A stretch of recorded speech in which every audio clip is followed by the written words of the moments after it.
already spawned some big names from the likes of Leona Lewis and Alexandra Burke to One Direction, and this man, the lovely Joe McElderry. Hello. Hi, how are you? I'm all right. You always sound so happy. Well, you know, I've got lots of things to smile about. You certainly have. I mean, the last time we chatted, I think it was just before Christmas. Yeah, it was. And you'd done your album. It sold loads, like, I don't know, nearly 500,000 copies. You've been very busy. Yeah, that was the last, I think that, the Christmas album was the last one I did, and then I've been in the studio since January recording the new one. So it's been, even though I've kind of been away from everything, it's still been a really busy past couple of months. So I suppose people are probably thinking he's had loads of time off, but I haven't. No, he's been working hard. Yes. And the results are fabulous. We'll talk about that in a minute, but you know I'm going to have to. How long's it been since you won the X Factor? That was, I think it's 3 years this year. Two and a half, 3 years nearly. Gosh, that's gone really quick, hasn't it? Yeah, I mean, I can't believe it's 4 albums in like the space of 3 years.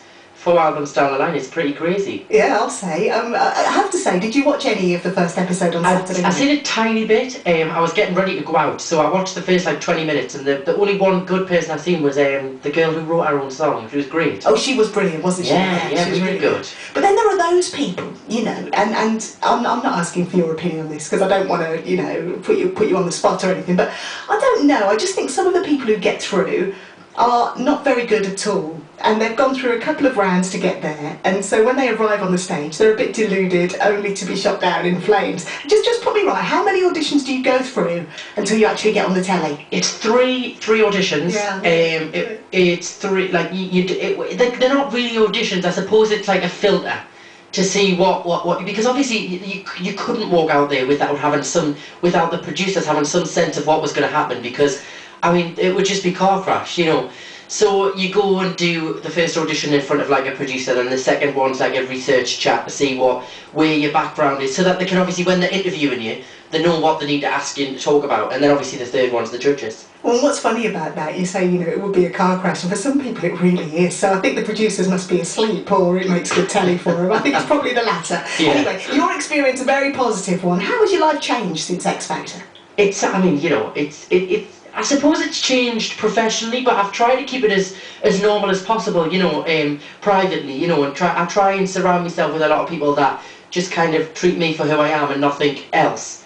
So professionally, I mean, you know, it's incredible. I mean, I still can't believe that I get to do all of this and call it a job. It's amazing. Fabulous. Are you still living in the northeast? I bought a place here last year, and I try and stay up in the northeast as much as possible. Although sometimes it's not always, you know, I'm always travelling around. Like this week I'm travelling everywhere, and next week I am as well. And then I'll be in London, and I'm all over the place. But I do enjoy that. So it's nice to have a mixture of living in different places. I think you're a lovely role model for young people, actually, because there's something about you that always came across as really friendly, really warm, and you just haven't changed from way back when you won.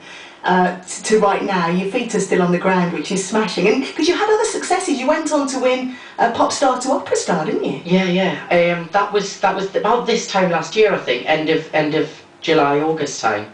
And I really didn't know what was going to happen with that, because that was quite a risk for me to do that show, because it was going into a different arena of people, and you know, having to win over some pretty tough critics. In the classical world. So even when I did the classic album as well, I was thinking, oh my god, what am I letting myself in for? But people loved it, and I loved it. You know, I sang a lot of the material on my tour last year. I still do it in my shows now. But I think this album's kind of more back to what I'm known for, but I think because of those experiences, it shows a lot of growth. Yeah, totally.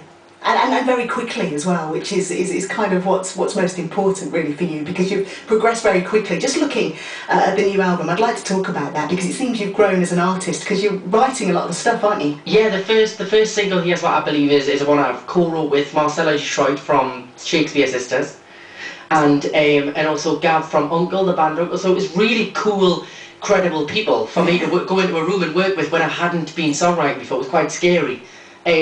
But amazing to work with them, you know, and there's 2 other songs on there that I've wrote with some other people as well. And I'm really excited, you know, it's the first time I've ever had any songs that I've written by myself on there.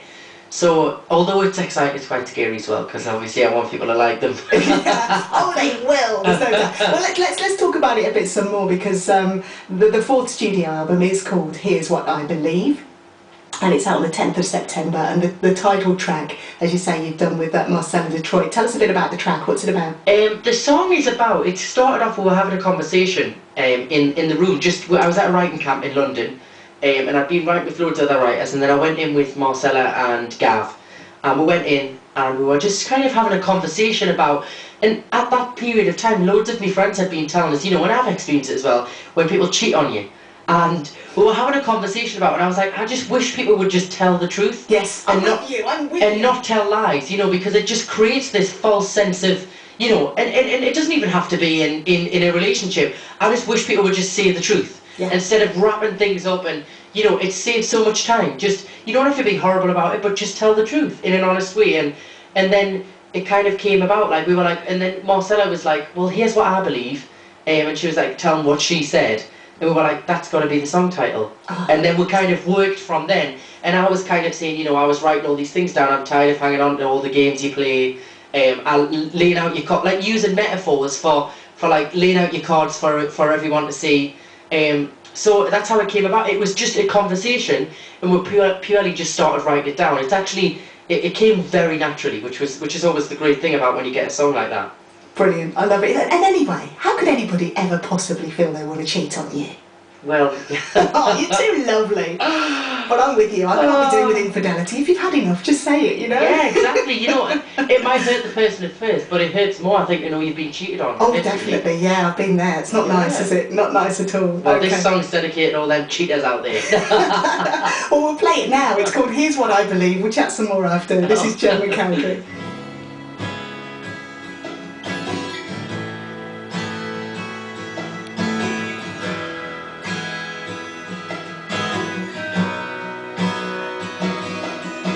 I'm tired of